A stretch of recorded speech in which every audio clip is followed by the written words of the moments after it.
And another China-based firm entered the New York trading floor on Wednesday. Wowo, a third-party e-commerce seller, debuted with an IPO on the US Nasdaq market. Wowo ended the day of trading up 2.9% to close at just over $10 a share. Now, there are only a few major players dominating the group buying market in China, but the company may still not have enough leverage to take the lead, even with its successful IPO. Wang Lihuan has more for Shanghai.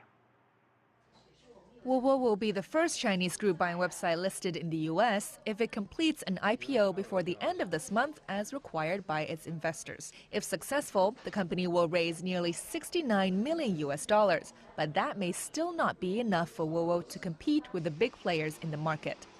In January, top group buying website Meituan raised $700 million in D-round financing. Analysts say Wowo seeking an IPO is more of a symbolic move. It is more likely to be a request from the investors, or the company is looking to benefit from being the first Chinese group buying site listed on the U.S. capital markets. But the IPO won't be much of help to its business success. What's more important is its ability to establish itself in the local market. Wowo is one of the few left out of thousands of group buying websites that used to exist in the Chinese market.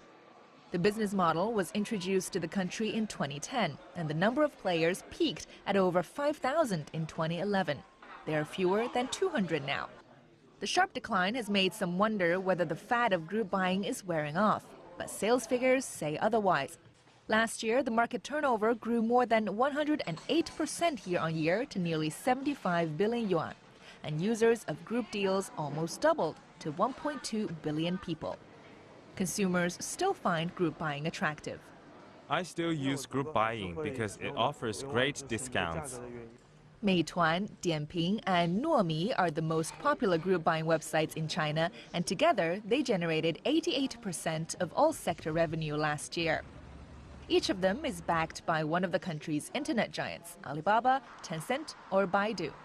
Food, entertainment, and travel products remain the top three group buying categories, but revenue generated by so-called local life services, things like in-house manicures or food delivery services, grew nearly 90% in 2014 from a year earlier to over 6 billion yuan. Wang Lihuan, ICS for CCTV, Shanghai.